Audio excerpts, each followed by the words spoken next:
Hi ಎಲ್ರಿಗೂ ನಮಸ್ಕಾರ, welcome back to our channel Shailu vlog. So ಇವತ್ತಿನ ವ್ಲಾಗ್ನ ನಾನು 4:30 ಸ್ಟಾರ್ಟ್ ಮಾಡ್ತಾ ಇದ್ದೀನಿ. ಕ್ಲಾಸಿಂದ ಬಂದು ಬುಜ್ಜಿ ಮಲ್ಕೊಂಡ, ಬುಜ್ಜಿನೂ ಕ್ಲಾಸ್ಗೆ ಕರ್ಕೊಂಡೋಗಿದೆ. ಇವಾಗ ಟೀ ಇಟ್ಟಿದ್ದೀನಿ, ಮಮ್ಮಿ ಇಲ್ಲ, ಏನಕ್ಕೆ ಅಂತ ಆಮೇಲೆ ಹೇಳ್ತೀನಿ. ಈಗ ಟೀ ಇಟ್ಟಿದ್ದೀನಿ, ಮತ್ತು ಮಮ್ಮಿದು ಸ್ವಲ್ಪ ಅವ್ರದ್ದು ಬಟ್ಟೆ ಎಲ್ಲ ಪ್ಯಾಕ್ ಮಾಡಬೇಕು. ಅವರ ಟ್ಯಾಬ್ಲೆಟ್ ಬಟ್ಟೆ ಇದನ್ನೆಲ್ಲ ಪ್ಯಾಕ್ ಮಾಡಿ ಬ್ಯಾಗ್ ಹಾಕು ಅಂತ ಹೇಳಿದ್ದಾರೆ. ಟೀನ ಕಮ್ಮಿ ಮಾಡಿಬಿಟ್ಟು ಹೋಗಿರ್ತೀನಿ, ಅದು ಅಲ್ಲಿ ನಾನು ಪ್ಯಾಕ್ ಎಲ್ಲ ಮಾಡಿ ಬರೋ ಅಷ್ಟರಲ್ಲಿ ಅದು ಆಗ್ತಾ ಇರಲಿ, ಅದನ್ನ ಫ್ಲಾಸ್ಕ್ಗೆಲ್ಲ ಹಾಕಬೇಕು. ಸೊ ಇವಾಗ ಮಮ್ಮಿ ಒಂದಷ್ಟು ಬಟ್ಟೆಗಳು, ಅಂದರೆ ಅವರು ಡೈಲಿ ವೇರ್ ಮಾಡೋ ಬಟ್ಟೆ, ಅವರ ರೆಗ್ಯುಲರ್ ಟ್ಯಾಬ್ಲೆಟ್ಸ್ ಎಲ್ಲನೂ ನೋಡ್ತಾ ಇವಾಗ. ಸೊ ಮಮ್ಮಿದು ಟ್ಯಾಬ್ಲೆಟ್ಸ್ಗಳು ರೆಗ್ಯುಲರ್ ಆಗಿ ತಗೊಳ್ಳೋ ಟ್ಯಾಬ್ಲೆಟ್ಗಳಂತೂ ಇರಲೇಬೇಕು. ಮತ್ತು ಅವ್ರಿಗೆ ಸ್ವಲ್ಪ ಅವರ ಕ್ರೀಮ್ಸು, ಫೋಮು, ಲಿಪ್ ಬಾಮ್ ಹಾಕ್ತಾ ಇದ್ದೀನಿ ಒಂದು.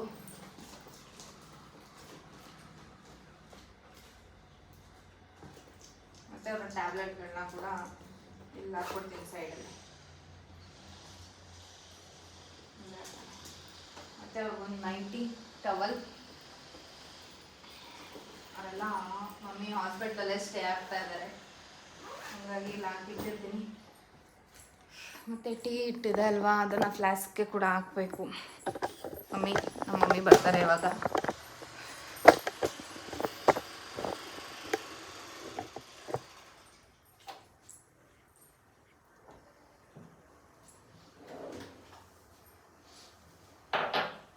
ಎಲ್ಲ ವಾಶ್ ಮಾಡಿದ್ದಾರೆ ಬೆಳಗ್ಗೆ, ಅವ್ರ ಮಮ್ಮಿನೇನೆ ಇದನ್ನೆಲ್ಲ ಕ್ಲೀನ್ ಮಾಡಿದ್ರು, ಅಲ್ಲೇ ಇಟ್ಟಿದ್ದಾರೆ. ಇನ್ನು ಯಾವುದು ಅರೇಂಜ್ ಮಾಡಿಲ್ಲ, ನಾನು ಅಡುಗೆ ಮಾಡ್ತೀನಲ್ಲ ಅವಾಗ ಬಂದೆಲ್ಲ ಸೆಟ್ ಮಾಡ್ಕೋತೀನಿ.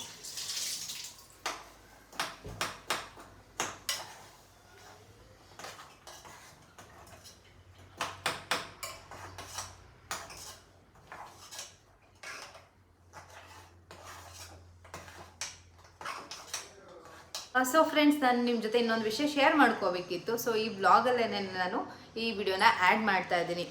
ಏನಪ್ಪ ಅಂತಂದರೆ, ಹೆಣ್ಮಕ್ಳು ಅಂತ ಅಂದರೆ ಅವರ ಸ್ಕಿನ್ ಬಗ್ಗೆ ತುಂಬಾ ಕಾಳಜಿ ಮಾಡ್ತಾರೆ, ಹೇರ್ ಬಗ್ಗೆ, ಸ್ಕಿನ್ ಬಗ್ಗೆ ತುಂಬಾ ಕಾಳಜಿನ ಮಾಡ್ತಾರೆ. ಅದರಲ್ಲೂ ಇವಾಗ ವಿಂಟರ್ ಟೈಮ್ ಅಂತ ಅಂದರೆ ಮುಖ ಒಡ್ಕೊಳ್ಳೋದಾಗಿರ್ಬೋದು, ಸ್ಕಿನ್ನಲ್ಲಿ ತುಂಬಾ ಪ್ರಾಬ್ಲಮ್ಸ್ಗಳನ್ನ ನಾವು ಫೇಸ್ ಮಾಡ್ತೀವಿ. ಸೊ ನಾನಿವತ್ತು ಏನಕ್ಕೆ ಈ ಟಾಪಿಕ್ನ ತೆಗೆದೆ ಅಂತ ಅಂದರೆ, ಇವಾಗ ಫೆಸ್ಟಿವಲ್ ಸೀಸನ್, ಈಗ ಮುಂದೆ ಕ್ರಿಸ್ಮಸ್ ಬರ್ತಾ ಇದೆ, ದೀಪಾವಳಿ ಕೂಡ ಆಗಿದೆ.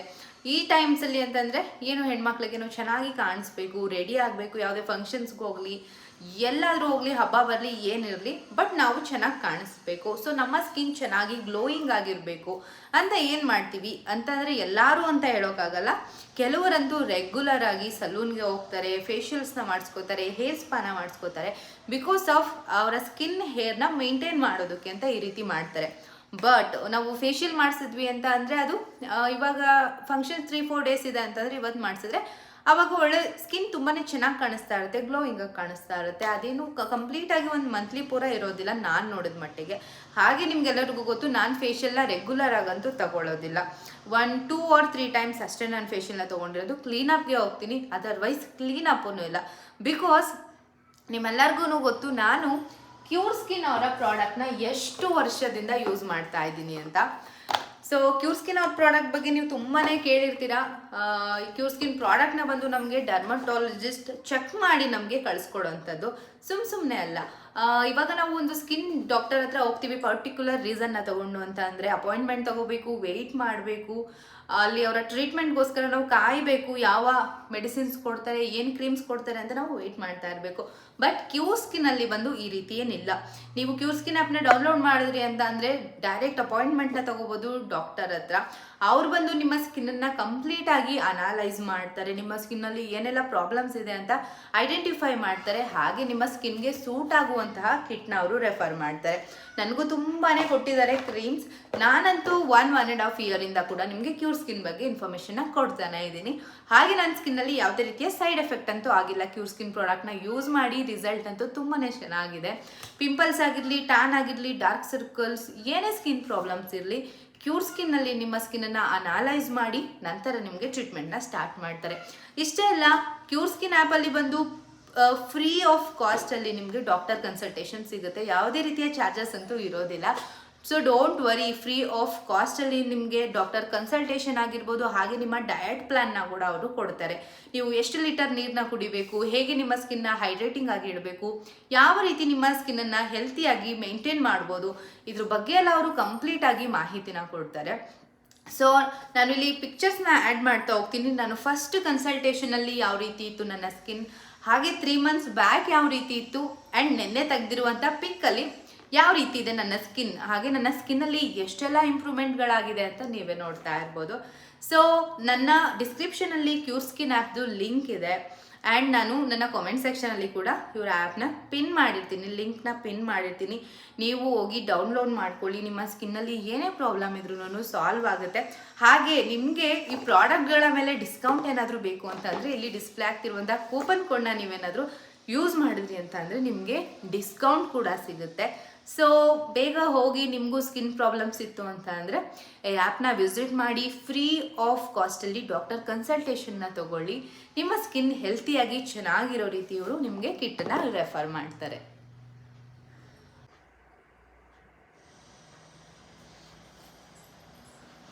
ಸೊ ನೋಡಿ, ಮಮ್ಮಿ ಹಾಸ್ಪಿಟ್ಲಲ್ಲೇ ಇರೋದ್ರಿಂದ ಇಷ್ಟೆಲ್ಲ ಪ್ಯಾಕ್ ಮಾಡಿದ್ದೀನಿ ಅವ್ರಿಗೆ. ಅಂದರೆ ಅವರು ಇವಾಗ ಹೋದ್ರೆ ಇನ್ನು ಡಿಸ್ಚಾರ್ಜ್ ಆಗೋವರೆಗೂ ಬರೋದಿಲ್ಲ ಅಲ್ವಾ. ಟ್ಯಾಬ್ಲೆಟ್ಗಳನ್ನೂ ಇಲ್ಲೇ ಹಾಕಿದ್ದೀನಿ, ಅವ್ರಿಗೆ ಕನ್ಫ್ಯೂಷನ್ ಆಗಬಾರ್ದು ಅಂತ. ಇಲ್ಲಿ ಸ್ವಲ್ಪ ಅವ್ರ ನೈಟಿ ಮತ್ತು ಇಲ್ಲೂ ನೈಟಿ ಎಲ್ಲನೂ ಇಟ್ಟಿದ್ದೀನಿ. ಇಲ್ಲಿ ಫ್ಲಾಸ್ಕಲ್ಲಿ ಟೀ ತುಂಬಿದ್ದೀನಿ. ಇವಾಗ 6 ಗಂಟೆ ಆಗಿದೆ, ಅಡುಗೆಗೆ ರೆಡಿ ಮಾಡಬೇಕಲ್ವ, ಏನು ಮಾಡೋದು ಅಂತ ಯೋಚನೆ ಮಾಡ್ತಿದ್ದೆ. ನಮ್ಮ ಓನರ್ ಆಂಟಿ ಸೊಪ್ಪು ಕೊಟ್ಟಿದ್ರು, ಪಾಲಕ್ ಮೆಂತೆ ಇದೆಲ್ಲ ಇಲ್ಲೇ ಬೆಳೆದಿದ್ರಲ್ವ, ಆ ಸೊಪ್ಪನ್ನ ಕೊಟ್ಟಿದ್ರು ಸಬ್ಸಿಗೆ ಎಲ್ಲನೂ. ಸೊ ಸುಮ್ಮನೆ ಏನಕ್ಕೆ ವೇಸ್ಟ್ ಮಾಡೋದು, ಒನ್ ಟೈಮ್ಗೆ ಸಾಂಬಾರಿಗೆ ಕರೆಕ್ಟಾಗಿ ಆಗುತ್ತೆ, ಸೋಸ್ಕೊಂಡು ಕರೆಕ್ಟಾಗಿ ಮಾಡಿದ್ರೆ ಅಂತ ಅಂದ್ಬಿಟ್ಟು ಇವಾಗ ಸೊಪ್ಪನ್ನ ಸೋಸ್ಕೊಳ್ಳೋಣ ಅಂತ ಅಂದ್ಬಿಟ್ಟು ತಂದಿಟ್ಟೆ. ಬುಜ್ಜಿ ಕೂಡ ಅಲ್ಲಿ ಹೋಮ್ವರ್ಕ್ ಬರೀತೀನಿ ಅಂತ ಕೂತಿದ್ದವನು ಟಿ ವಿ ನೋಡ್ತಾ ಕೂತಿದ್ದಾನೆ, ಅದು ಇದು ತಿನ್ಕೊಂಡು. ನಾನು ಸೊಪ್ಪು ಸೋಸ್ಕೊಬಿಡೋಣ, ಇನ್ನೇನು ಮಮ್ಮಿನೂ ಹಾಸ್ಪಿಟಲಲ್ಲಿದ್ದಾರೆ, ನಾನು ವಿಶು ಡ್ಯಾಡಿ ಬುಜ್ಜಿ ಇಷ್ಟು ಜನಕ್ಕೆ ಮಾತ್ರ ಅಲ್ವಾ ಅಡುಗೆ, ಒನ್ ಟೈಮ್ಗೆ ಸಾಕು ಅಂದ್ಬಿಟ್ಟು ಇವಾಗ ಸೊಪ್ಪು ಸೋಸ್ಕೊಳ್ಳೋಣ ಅಂತ ಬಂದೆ. ಹಾಸ್ಪಿಟಲಲ್ಲಿ ಏನಕ್ಕಪ್ಪ ಇದ್ದಾರೆ ಅಂತ ಅಂದರೆ ನಮ್ಮ ತಾತನಿಗೆ, ಅಂದರೆ ಮಮ್ಮಿಯವರ ಅಪ್ಪನಿಗೆ ಜಾಸ್ತಿ ಹುಷಾರಿಲ್ಲದೆ ಅಡ್ಮಿಟ್ ಮಾಡಿದ್ದಾರೆ. ಅಂದರೆ ಅವ್ರು ಹೋಗಿದ್ದು ನಾರ್ಮಲ್ ತೋರಿಸೋದಕ್ಕೆ ಅಂತ, ಅಡ್ಮಿಟ್ ಅಂತ ಏನು ಅಂದ್ಕೊಂಡಿರಲಿಲ್ಲ. ಏನಕ್ಕಪ್ಪ ಅಂತಂದರೆ ಅವ್ರಿಗೊಂದು ವೀಕಿಂದ ತುಂಬಾ ಜ್ವರ, ವೈರಲ್ ಫೀವರ್ ಥರ ಆಗಿತ್ತು, ಮತ್ತು ತುಂಬ ಕೆಮ್ಮು ಕಫ ಜಾಸ್ತಿ ಆಗಿತ್ತು. ಏಜ್ ಆಗಿದೆ ಅಂತ ಅಂದಮೇಲೆ ಕೆಮ್ಮು, ಶೀತ, ಇದು ಜ್ವರ ಬರೋದು ಇದೆಲ್ಲ ಸರ್ವೇ ಸಾಮಾನ್ಯ. ಸ್ವಲ್ಪನೂ ಟಯರ್ಡ್ ಆಗೋಂಗಿಲ್ಲ ಅವ್ರಿಗೆ, ವೆದರಲ್ಲಿ ವೇರಿಯೇಷನ್ಸ್ ಆಗೋಂಗಿಲ್ಲ, ಮಕ್ಕಳು ಥರನೇ ಅವರು ಅಲ್ವಾ.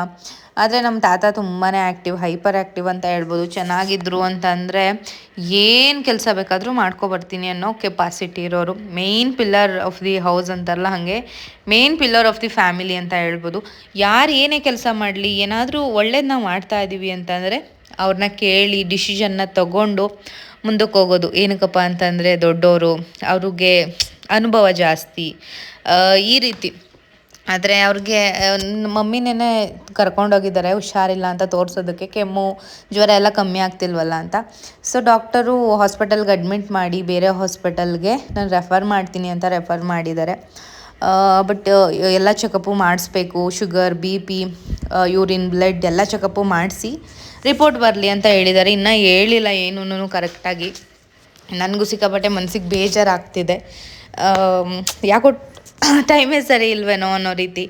ಅಂದರೆ ಒಂದಾದ್ಮೇಲೆ ಒಂದು ಒಬ್ಬರಾದ್ಮೇಲೆ ಹುಷಾರು ತಪ್ಪೋದು, ಮತ್ತು ಏನೋ ಒಂಥರ ಮನಸ್ಸಿಗೆ ಬೇಜಾರು ರೀತಿ ಫೀಲ್ ಆಗುತ್ತೆ. ನಮಗೆ ತುಂಬ ಇಷ್ಟ ಆದವರು ಏನಾದರೂ ಹುಷಾರು ತಪ್ಪಿದ್ರು ಅಂತ ಅಂದರೆ ಏನೋ ಒಂಥರ ಮನಸ್ಸಲ್ಲಿ ಕಳವಳ ಥರ ಫೀಲ್ ಆಗುತ್ತೆ. ಅದು ಗ್ರ್ಯಾಂಡ್ ಪೇರೆಂಟ್ಸ್ ಅಂತ ಅಂದರೆ ಎಷ್ಟು ಒಂಥರ, ನನಗಂತೂ ಸಿಕ್ಕಾಪಟ್ಟೆ ಪ್ರೀತಿ. ಅವರು ಯಾವಾಗಲೂ ಖುಷಿಯಾಗಿರಬೇಕು ಅಂತ ನಾನು ಆಸೆನ ಪಡ್ತೀನಿ.